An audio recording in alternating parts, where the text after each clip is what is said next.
Have you ever had that feeling? That strange sense of déjà vu, but for your entire life?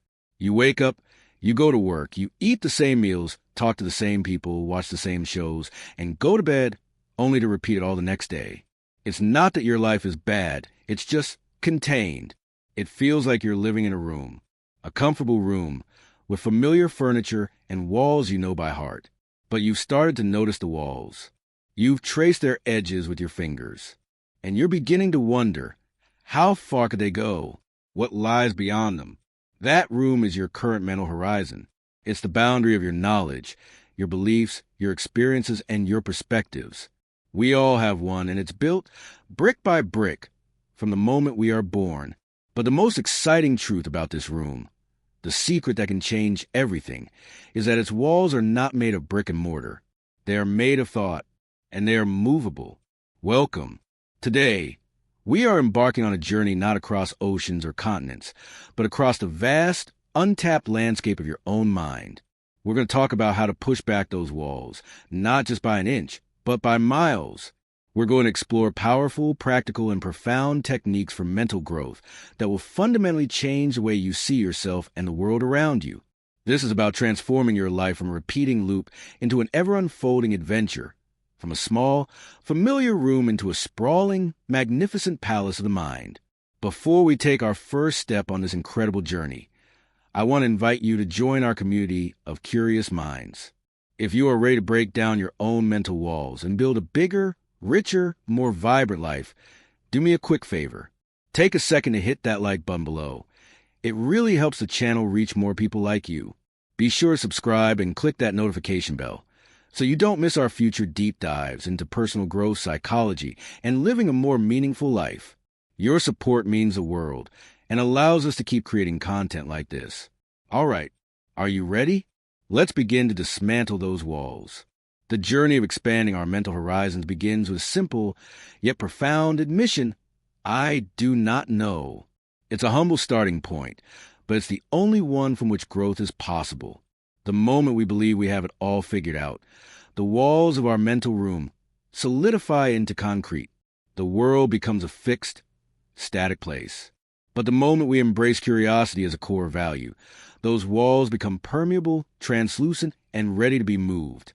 So, if we accept that this expansion is vital, the immediate question becomes, where do we begin? The most foundational, the most accessible starting point is with the raw material of thought itself, information and knowledge. Many people equate learning with the formal education they received in their youth, a chapter they close with graduation. This is perhaps the single most limiting belief one can hold. True mental growth ignites the moment you embrace the idea that you are and always will be a student of life.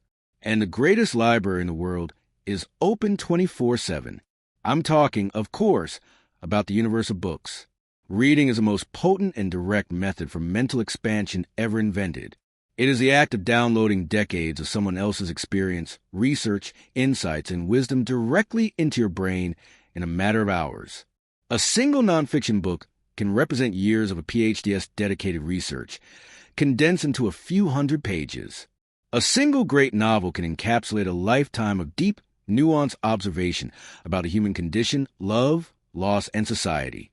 It is the most efficient portal to other minds, other times, and other worlds. But the key to using reading for true horizon expansion isn't just about reading more. It's about reading with intention and, most importantly, with variety. Most of us exist in an intellectual comfort zone. If you're in the tech industry, you read tech blogs and business books. If you love fantasy, your shelves are filled with dragons and elves. There's nothing wrong with this, but it's like only ever eating one type of food. You might survive, but you won't thrive. You're reinforcing the same walls, just making them thicker. The real magic happens when you deliberately step outside your lane. If you're a scientist, pick up a book of poetry. If you're an artist, read a biography of Marie Curie. If you're a finance person, read Marcus Aurelius' Meditations or a sweeping history of the Silk Road. This practice, which some call cross-pollination, is the engine of creativity and insight. When you read about the principles of evolution in biology, you might suddenly see a new way to structure your business team for adaptability. When you read about the struggles of character in a 19th century Russian novel, you might gain a profound empathy that transforms your modern-day relationships. You're building a latticework of knowledge in your mind. The more diverse the inputs, the more connection points you create. And innovation, at its core, is simply the act of connecting previously unconnected dots. To make this practical, challenge yourself. Go to a library or bookstore and walk to a section you have never visited before. Pick up a book on ancient architecture, mycology, behavioral economics, or the history of a country you know nothing about. Commit to reading just the first 50 pages. This is a 50-page rule. If after 50 pages you're not engaged, you have permission to put it down without guilt. But more often than not, you'll find your curiosity piqued by a world you never knew existed. You are literally building new neural pathways, laying down the foundation for a broader mind. Cultivate what Nassim Taleb calls an anti-library, a collection of books you own but haven't yet read. Let it stand as a physical reminder of the vastness of your own ignorance, a humble and constant invitation to learn more. Of course, in our modern age, our access to knowledge isn't confined to the printed page. We are living in a golden age of accessible expertise. Podcasts allow you to listen to conversations between world-leading experts in neuroscience, history, or astrophysics while you commute or do the dishes. Documentaries can transport you to the Amazon rainforest or the inside of a super collider. Online learning platforms offer university-level courses on almost any subject imaginable, often for free or a nominal fee. The key is to apply the same principle of variety. Don't just listen to podcasts that confirm your existing political views. Watch a documentary that challenges your assumptions about nutrition or economics. Take an online course in something completely unrelated to your career. Maybe it's introductory psychology or Greek mythology or coding in Python. You are not just accumulating facts. You are accumulating models of the world. Each new field you learn about gives you a new lens through which to see everything else. But gathering facts and data, even from a wide array of sources, is only half the equation. You can have a library full of books in your head, a mind brimming with trivia and information, and still live in a very small mental room if you only interpret it all through a single, rigid lens. This brings us to a more subtle, yet profoundly powerful aspect of mental expansion: the deliberate cultivation of new perspectives. It's not just about what you know, it's about how you see. It's about learning to walk in another person's mental shoes. Perhaps the most visceral way to force a perspective shift is through travel. And I don't mean tourism, where you move from one air-conditioned bus to another, insulated from the reality of the place you're visiting. I mean immersive travel. The kind where you stay in a local neighborhood instead of a tourist hotel, where you attempt to speak a few words of the local language, where you eat at the small family-run restaurant where no one speaks English, and where you take the local bus instead of a taxi. When you do this, something remarkable happens. Your brain, which is a master of efficiency and operates on autopilot in your familiar environment, is suddenly forced into high alert. Every simple task, buying groceries, crossing the street, ordering coffee, becomes a problem to be solved. You can no longer rely on your ingrained cultural scripts. You are forced to observe, to listen, to be present. You start to see that the way you've always done things is just a way, not the way. The realization that millions of people live successful, happy, meaningful lives with entirely different assumptions about time, family, food, and social interaction is a wrecking ball to the walls of your mental room. It smashes the illusion that your worldview is the default. It replaces judgment with curiosity and fosters a deep, abiding empathy. But you don't even need a passport or a plane ticket to embark on these journeys of perspective. The most profound journeys can happen in a conversation. One of the greatest accelerators of mental growth is to actively seek out and engage with people who are different from you. This is deeply counterintuitive to our tribal human nature. We are wired to seek out our in-group, people who look like us, think like us, and validate our beliefs. This feels comfortable and safe, but it is the enemy of growth. It is an echo chamber that only makes our existing walls stronger. Make it a conscious practice to have conversations with people from different generations, different political ideologies, different socioeconomic backgrounds, and different professions. And when you do, your goal is not to debate, persuade, or win. Your goal is to understand. Ask open-ended questions. What was it like growing up in that time? What led you to believe that? Can you help me understand your perspective on this issue? Then listen. Listen with the intent to truly hear, not just to formulate your rebuttal. You will be astonished at the complex, legitimate, and deeply human reasons behind beliefs that, from a distance, may have seemed baffling or irrational. You are not required to adopt their beliefs, but the act of genuinely trying to understand their worldview stretches your own. It adds new colors to your mental palette. An even more profound way to install a new perspective directly into your cognitive operating system is to learn a new language. This is not just about being able to order a meal in another country.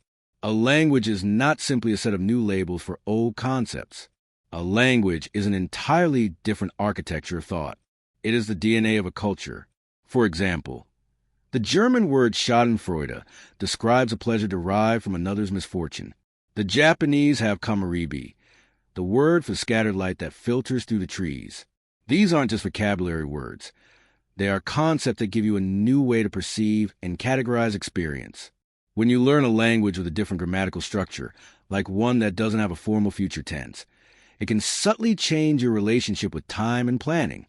Learning a language forces your brain to become more flexible, to hold multiple structures for reality in mind at once. It is a neurological workout that has been shown to improve cognitive function and delay the onset of dementia. It is one of the most powerful tools we have for breaking down the rigid framework of our native tongue and seeing the world through a completely new structural filter. And sometimes the perspective we need to adopt isn't from another person or another culture, but from another mode of human expression entirely. This is the realm of art. Many people view art, be it painting, sculpture, classical music, or theater, as a form of entertainment or decoration. But its true power lies in its ability to communicate outside the bounds of logical, literal language. Art can transmit complex emotions, paradoxes, and ineffable truths that words cannot capture. When you stand in front of a painting by Mark Rothko, you're not just looking at large rectangles of color. You're being invited into a meditative space, an experience of pure emotion conveyed through hue and form. When you listen to a symphony by Beethoven, you are following a dramatic, emotional narrative told through sound. When you read a poem, you are seeing how a few carefully chosen words can bend and break the rules of grammar to evoke a feeling or an image with breathtaking precision. Engaging with art trains your mind to appreciate ambiguity, to find meaning in abstraction, and to feel, not just analyze. It opens up a different channel of understanding, one that is holistic, intuitive, and emotional. It teaches you that some of the most important things in life cannot be put into a spreadsheet. It expands your horizon by reminding you that there are other ways of knowing. So we've gathered new information from varied sources, and we've practiced looking at the world through different perspectives, through travel, conversation, language, and art. But what about the very machinery we use to process it all? What about the quality of our thinking engine itself? Expanding your horizons isn't just about adding more scenery to your view. It's about upgrading the vehicle you're using to explore it. It's about improving the way you think. This domain is often called metacognition, or thinking about thinking, and it is where the most advanced mental growth occurs. One of the most powerful concepts in this realm is the idea of mental models. A mental model is simply a representation of how something works. We all use them unconsciously. You have a mental model for how to make toast, how to drive a car, and how to have a conversation. But most of us only have a few simple, default models for thinking about complex problems. The person who has a toolbox with only a hammer sees every problem as a nail. The goal of a sophisticated thinker is to build a rich and diverse latticework of mental models, so you can pull out the right tool for the job. The investor Charlie Munger, a proponent of this approach, advises learning the fundamental big ideas from the major fields: physics, biology, psychology, economics, and so on. You don't need to be an expert, but you need to understand the core concepts. For example, understanding the concept of critical mass from physics can help you understand how social movements suddenly gain momentum. Understanding natural selection from biology can give you insights into how markets evolve and why some companies survive while others die. Understanding cognitive biases like confirmation bias or loss aversion from psychology can help you make better decisions by recognizing the built-in glitches in your own thinking. A particularly powerful mental model is first principles thinking. This is the practice of breaking down a complex problem or a long-held belief into its most basic, fundamental truths, the things you know for sure are true, and then reasoning up from there. It's the opposite of reasoning by analogy, which is what most of us do most of the time. We say, we'll do it this way because that's how it's always been done, or we'll build our product like that because that's what our competitors are doing. Reasoning by analogy is a shortcut that often prevents innovation. Elon Musk famously used first principles thinking to tackle the high cost of rockets. Instead of accepting the premise that rockets are expensive, he asked, "What is a rocket actually made of?" The answer was aerospace-grade aluminum alloys, plus some titanium, copper, and carbon fiber. Then he asked, "What is the cost of those materials on the commodity market?" He found that the raw material cost was only about 2% of the typical price of a rocket. This realization that the bulk of the cost was in the manufacturing and assembly process, not the fundamental materials, opened up the possibility of SpaceX revolutionizing the industry by bringing manufacturing in-house and rethinking the entire process from the ground up. You can apply this to your own life. Are you in a career because you reason up from your core values, passions, and skills, or because you followed a conventional path by analogy? Are your beliefs about relationships, success, or happiness built on a solid foundation of first principles, or are they inherited assumptions you've never questioned? Another potent mental model to add to your toolbox is inversion. Often, the best way to solve a problem is not to think about how to achieve success, but to think about how to avoid failure. Instead of asking, "How can I have a great day?" ask, "What would I have to do to guarantee I have a terrible day?" You'd probably come up with things like, eat junk food, don't move your body, pick a fight with a loved one, procrastinate on important work, and endlessly scroll through social media. By clearly identifying what to avoid, the path to success often becomes much clearer. The German mathematician Carl Jacobi was known for this, often saying, "Invert, always invert." If you want to help your company succeed, first ask, what are all the ways we could absolutely destroy this company? If you want to improve your life, ask, what are the habits and beliefs that are most likely to ruin my life in the long run? Inversion helps you identify hidden risks and points of failure that you might otherwise overlook in your optimistic forward planning. This leads naturally to an even more critical mental habit, practicing second-order thinking. First-order thinking is fast and easy. It looks for the immediate consequence of an action. I want to eat that cake because it will taste good. Second-order thinking is more complex and deliberate. It asks, and then what? It thinks about the consequences of the consequences. I'll eat that cake, which will taste good. And then what? I'll get a sugar spike and then a crash, making me feel tired this afternoon. And then what? If I do this every day, I will gain weight and my health will suffer. And then what? My long-term quality of life and happiness will decrease. Almost all of the worst decisions we make in life are the result of first-order thinking. We prioritize immediate gratification over long-term well-being. Cultivating a habit of asking, and then what, before making any significant decision is a superpower. It allows you to play chess with your life, thinking several moves ahead, rather than just playing checkers, reacting to bored as it is. These mental tools, first principles, inversion, second-order thinking, are not just for solving external problems. Their most profound application is internal. They are the tools you must use to examine your own most deeply held beliefs and assumptions. This is perhaps the most difficult and uncomfortable part of mental expansion, because it involves turning your newfound critical lens upon yourself. We all have a vast network of beliefs that form our identity, beliefs about our capabilities, our personality, the world, politics, and religion. Many of these were installed in us during childhood, before we had the capacity to critically evaluate them. They operate as the invisible software running our lives. To expand your mental horizons, you must become a gentle but persistent interrogator of your own mind. A powerful practice for this is journaling. Not just a diary of what you did, but an exploratory journal where you ask yourself hard questions. Why do I believe this is true? What evidence do I have for this belief? What if the opposite were true? How did I come to hold this opinion? What would it mean for my identity if I were wrong about this? This process of self-inquiry can be destabilizing. It can feel like you're pulling the rug out from under yourself, but it is essential work. It's the process of separating your true self from the inherited programming you've been carrying. It's about adopting an attitude of strong opinions, weakly held. This means you argue passionately for your current beliefs based on the evidence you have, but you actively seek out disconfirming evidence and are willing, even eager, to change your mind when presented with better information. This is a hallmark of a true intellectual and a person committed to growth.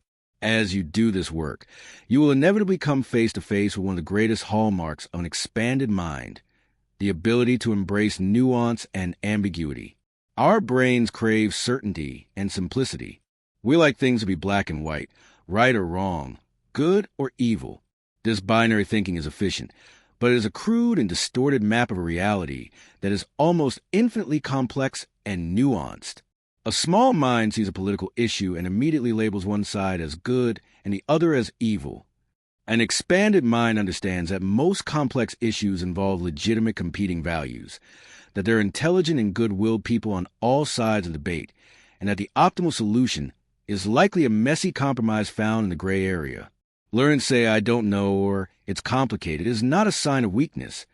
It is a sign of intellectual maturity. It means you have pushed your horizon far enough to see that the landscape is far more intricate than you first imagined. You begin to replace either slash or thinking with both slash and thinking. You understand that a person can be both generous and flawed, that a policy can have both positive and negative second-order effects, that life is full of paradoxes that must be held in tension rather than resolved. This comfort with ambiguity is what allows for true wisdom. All of this internal work, gathering knowledge, shifting perspectives, upgrading our thinking, is the necessary preparation. It is a drawing of a new, more detailed and expansive map. But preparation is not the destination. A map is not the territory. True expansion, the kind that fundamentally alters the shape and texture of your life, demands that you step out of the armchair and into the arena. It requires action. It requires you to step outside of your comfort zone. Your comfort zone is a physical, psychological, and social space where you feel safe and in control. It's your routine, your familiar haunts, your established skills, your group of friends. It is the physical manifestation of your mental room. And while it feels safe, nothing ever grows there. Growth and comfort are mutually exclusive. Real growth happens at the edge of your abilities, just outside the circle of what you already know how to do well. The single most reliable compass for finding this growth edge is the feeling of fear. Not the fear of physical danger, but the subtle, nagging fear of social judgment, failure, or incompetence.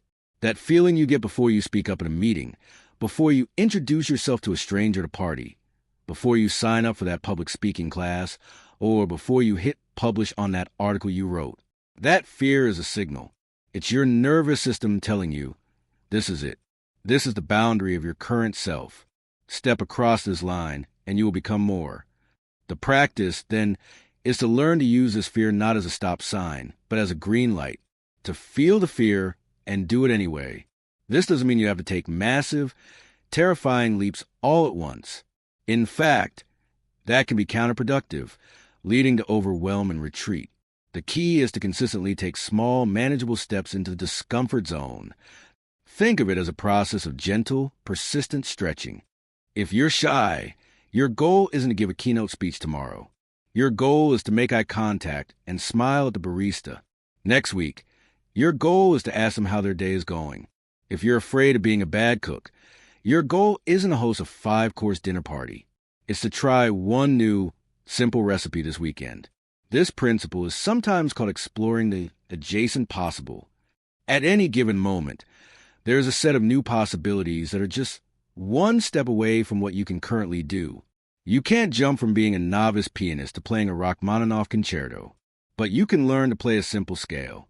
Once you can play a scale, playing a simple song becomes part of the adjacent possible. From there, a more complex song becomes possible. Growth is a fractal process of constantly exploring what is just at the edge of your current reality. By consistently taking these small, actionable steps, you create a positive feedback loop. Each small act of courage builds your confidence, which makes the next step slightly less frightening. Over time, these tiny steps compound into a massive expansion of your capabilities and your sense of self. Your comfort zone doesn't just get bigger. You become comfortable with the feeling of being outside it. This principle of action must be applied broadly. It's about saying yes more often to new experiences. Try a type of food you've never eaten. Take a different route to work. Go to a museum exhibit on a topic you know nothing about.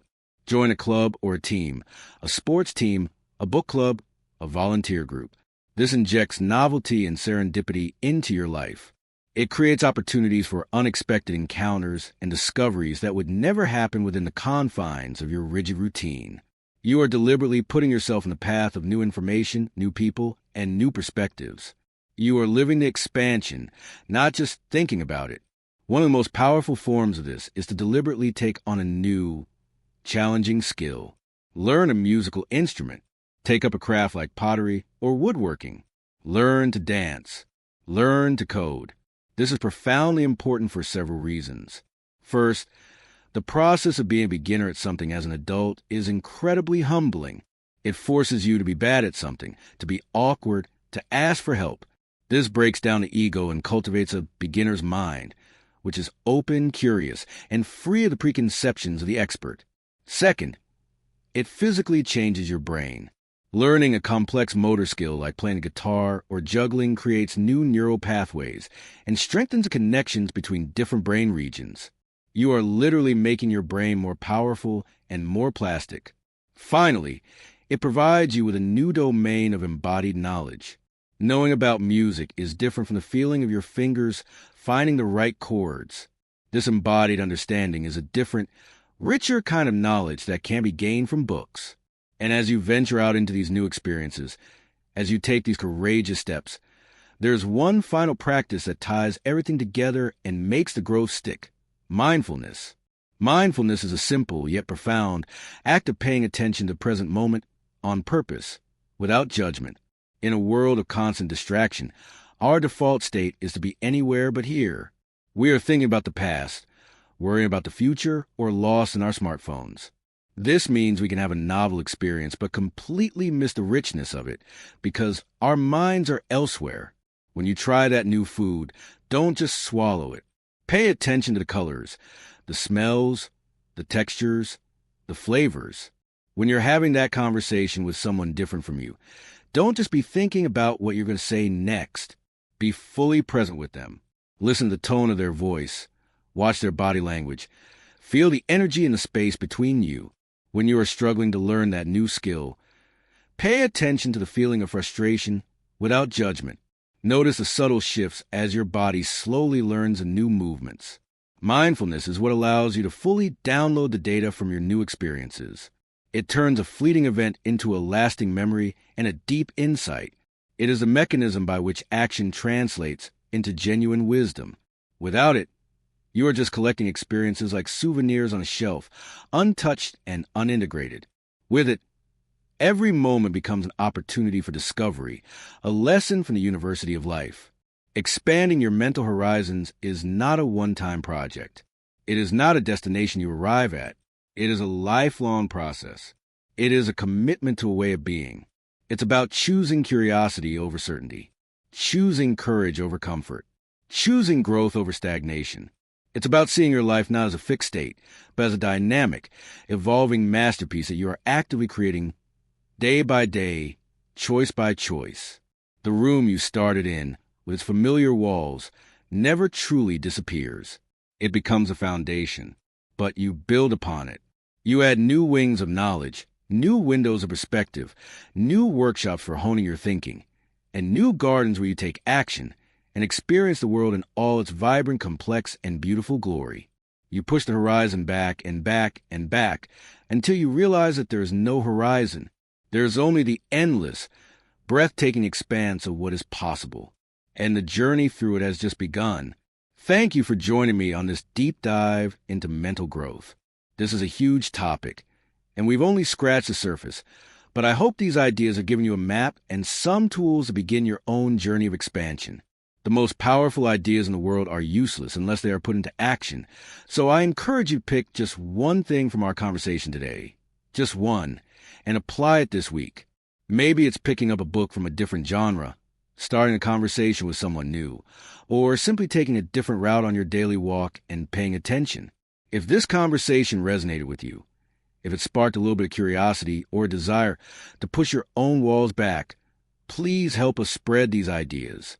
Hit that like button to let us know, and more importantly, share this video with someone you think might benefit from it. And if you haven't already, make sure you subscribe to the channel and ring that notification bell so you can join us for our next exploration into living a more conscious, expansive, and meaningful life.